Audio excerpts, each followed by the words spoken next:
Hey, everybody, and welcome back to another great episode of Coaching Conversations. Obviously, I'm Nick Seiler, and today I'm going to be speaking with one of our clients at UpCoach. And, I love these guys. They've got a great story to share. And I'm going to talk to them a little bit about what they've learned from coaching and what they've done actually to reach success. So today, I've got my super special guests, Tim and Jane from Aloha Surf. Thank you and welcome to the program. Thanks for inviting us. Aloha. Which is good. So guys, tell us a little bit about your business and what you guys do.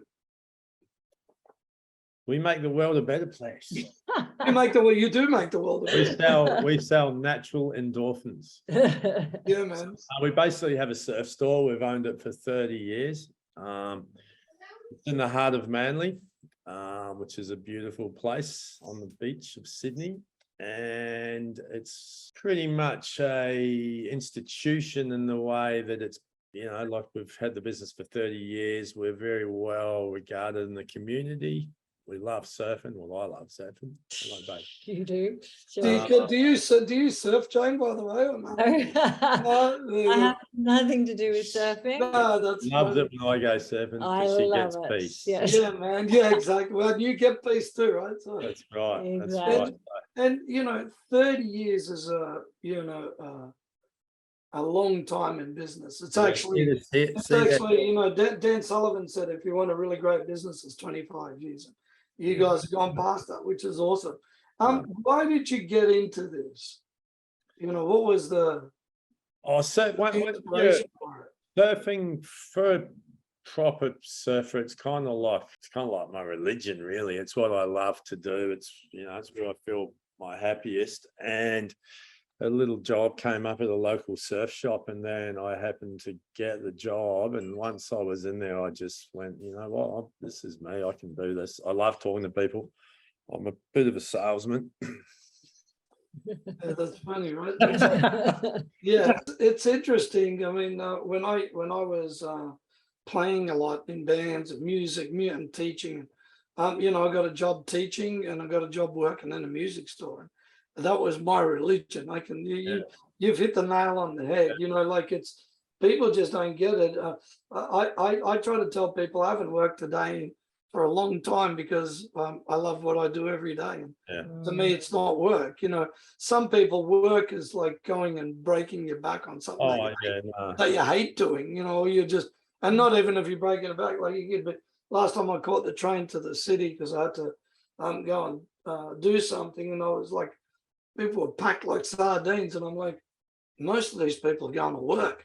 It was crazy, right? Like to go, this is like this every day. So it's interesting.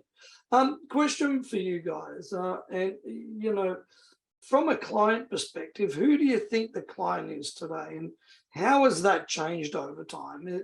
Because I know things almost kind of go 360, right? And I mean. Has your client changed today? Do you feel? I mean, is it the same clientele that you used to have 30 years ago? Is there some of those? Are they? How's that? The demographics of Manly have changed immensely. I mean, you try buying a house in Manly now, it's an expensive town. So obviously the demographics have changed immensely. The customer base has too. We've still got our regulars that have grown up, but it's usually their kids now, or they're getting older. 30 years is a long time. Yeah. So Manly wasn't that. Not at all. Right? Manly's housing was very commissioned housing back in the day. So it was actually a relatively rough place to live. Lots and lots of surfers. We used to call them Bob Hawke's surfing team because a lot of them were on the dole. Affordable to live in Manly back then. That's crazy. I just saw a thing in Marrickville yesterday. There's a Bob Hawke bar. No, not Bob Hawke. It's a Bob Hawke brewery. Yeah, right. Yeah, that's crazy. Right after a prime minister, how cool was he? Right? Because he used to be able to drink the fastest pint of beer. He's in the Guinness Book of Records. Yeah, that's a prime. That's crazy. And then let's put him. Let's have him in as a prime minister. Perfect. Yeah. So you've obviously seen that because, like you said, I mean, Manly today, it's literally impossible to afford it, right? So, but I know you've got a lot of loyal still clientele. Have you seen? I mean, with surfing in general, has it attracted younger people now? I think it is. It's a pro sport on a world stage now, right? Sure, it's in the Olympics now. Like, yeah, it's a clean cut. Like Bob Hawke's team back in the day were all at home smoking bongs, and Well, that was the image of them. It That was- wasn't necessarily 100% true, but the image of it was the fringe dwellers, people outside the normal community of workers and contributors. But now they're Yeah. seen as athletes. yeah, A bit like a Nimbin is today, whatever, like that. Yeah. That whole vibe, cruisy. But Yeah. now it's a clean cut image to be a professional surfer or a good surfer. It's all to be you fit. got to be fit. You got to be strong. You got to be healthy.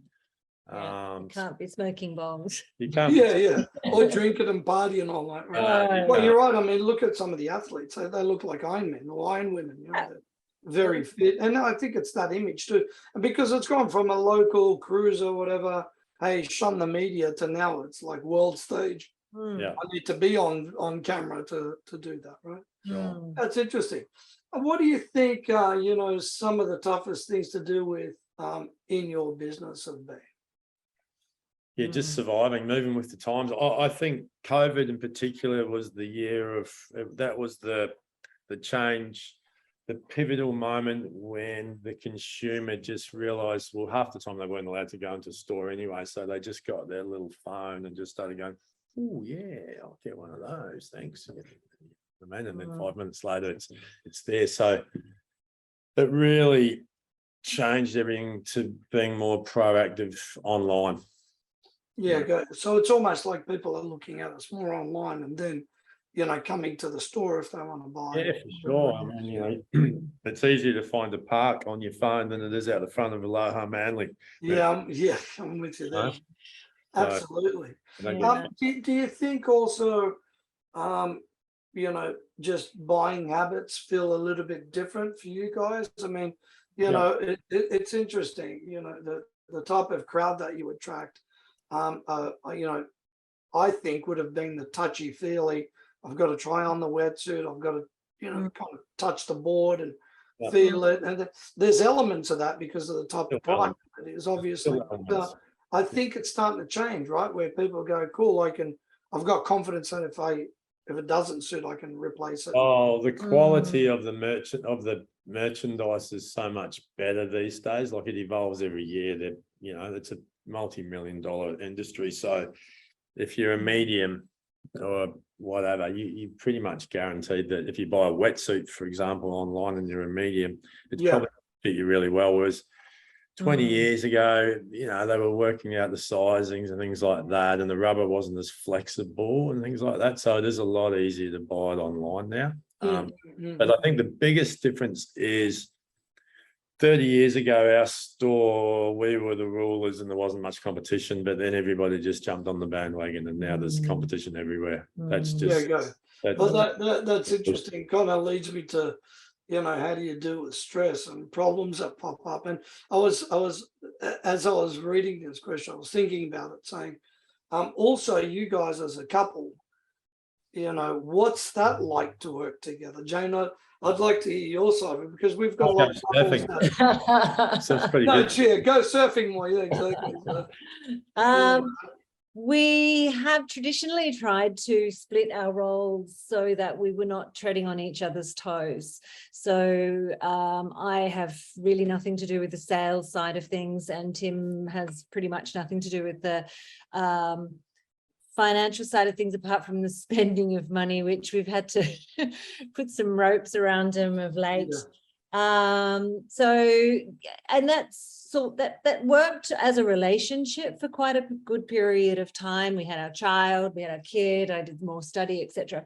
However, the longevity of that has shown its self to be not consistent. We can't continue in that way, particularly with the way that things have changed sales wise.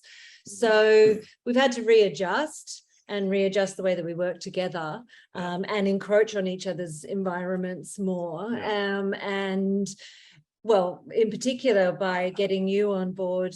In fact, Nick, what's one of the reasons that we did get you on board, and we did come looking for you, because there was an area that was uncharted for us, and we needed guidance in how we can create this whole other area of the store, which becomes both of us, that we need to communicate with each other. And so, you know, I kind of foresaw that we wouldn't be able to do that very well without having a mediator. I guess it's not just coaching us as a business, but you probably don't realize this, but you coach us as a couple as well. Well, yeah, it's interesting because, you know, sometimes coaching has a side effect, right? Like I deal with businesses that have, you know, been couples obviously working in it, and things have been tough financially and stuff, and we changed that around, and now they're much easy. What's the word for it? They're much more at ease with each other. They feel that, and I think what I see here with you guys, it's a good yin and yang combination. You know, you're strong in yourself, Jane, which is cool. Tim's cruisy, like it's that thing, but there's still an outcome that we're working towards, which is kind of cool. And the reason I kind of said that is, you know, I know that there's a lot of couples that work with each other for necessity, obviously, because of the business, but also want to work for each other. I mean, with me, Rose works with us, and you know, I really love it, to be brutally honest. But in some cases, it's very difficult, especially if there's, you know, other issues that, you know, just kind of exasperate themselves when it's in a working environment and stuff, you know, which is cool.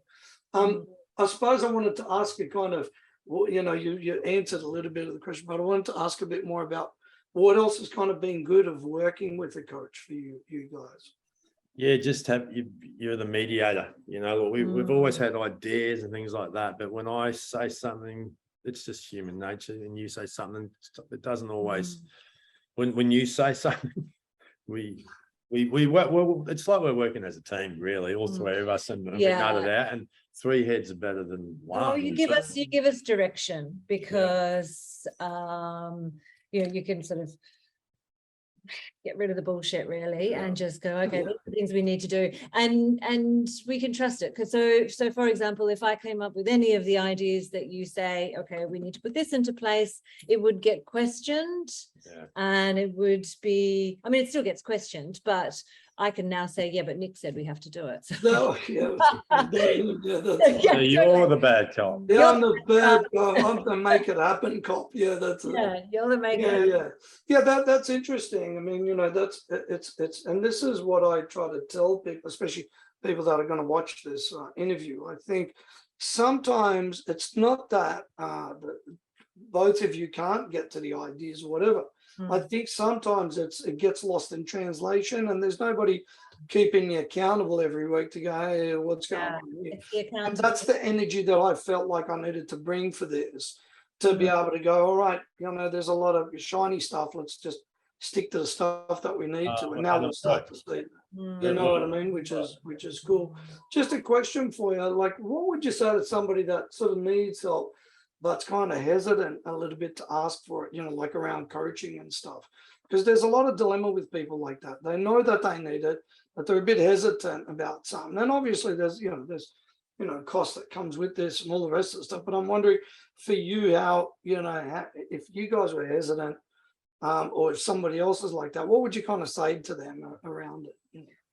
I read something just recently, actually. I was looking into somebody who's running, I can't actually remember who it is, who's running their own business, and they were being interviewed, and they were asked, you know, certain points of how would they advise other people when it came to running a business. And the very first thing that she said was, get a business coach. It was the very first thing she said. And I kind of went, yeah, I get that. I 100% get that.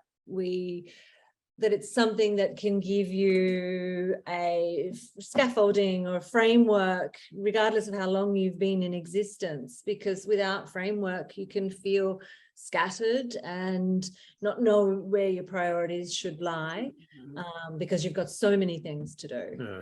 But having that coach is like, you know, a surfer having a coach, or a, you know, you've got all the skills, but you need somebody to say, push a little further in this direction, pull back in that direction. It's what I try to tell people, right? I mean, every Olympian has a coach. They've got multiple coaches.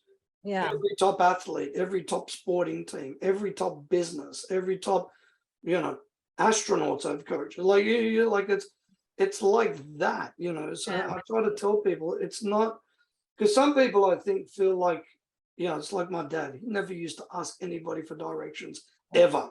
Like this, you know, he's with the street directory like this.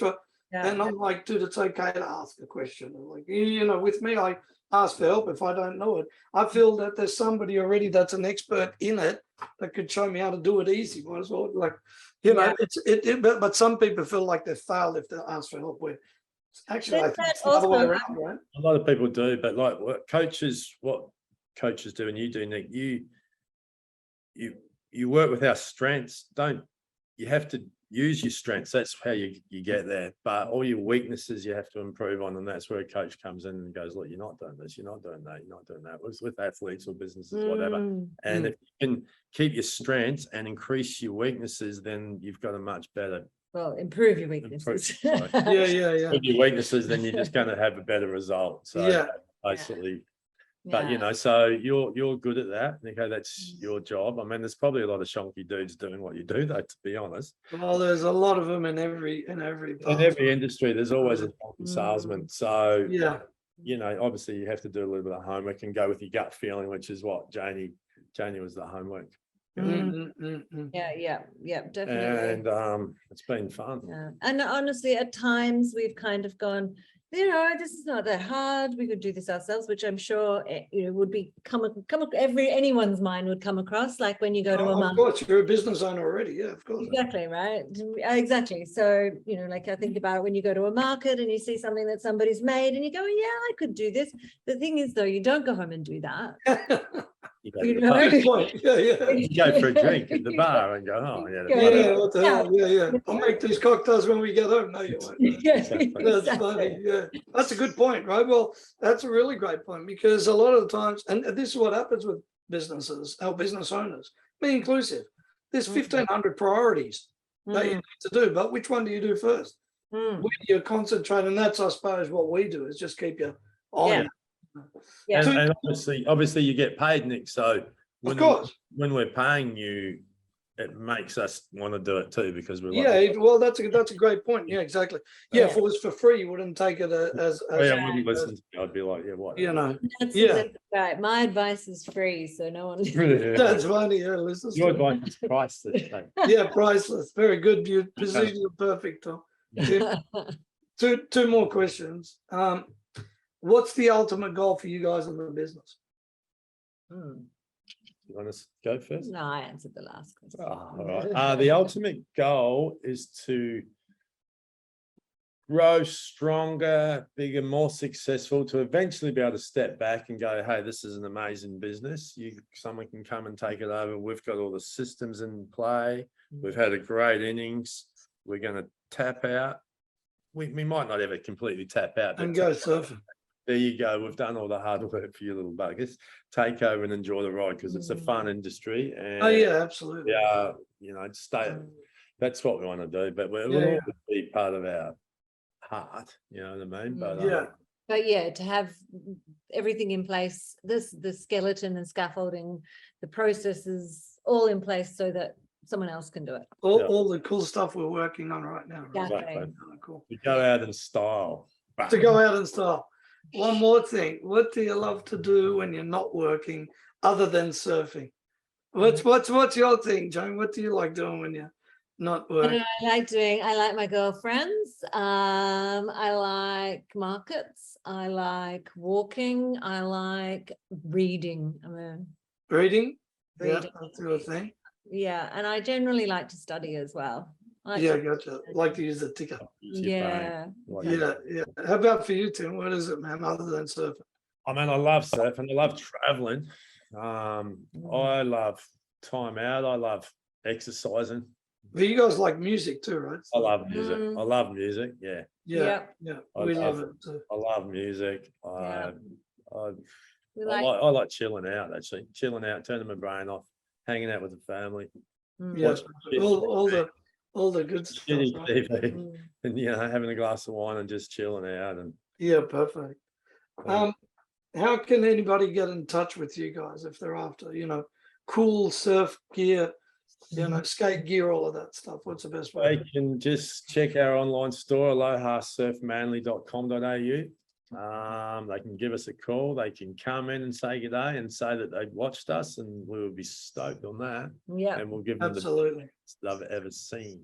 Well, there you have it, kids. Another great interview with two superstars and a great store. Go there, man. It just makes you feel good. Smells awesome, like that surf wax. So, I like going there because I feel like I want to eat the surf wax. It's got that smell. These guys will look after you. They're the best in the business. Thanks, Nico. Aloha. Aloha. See ya.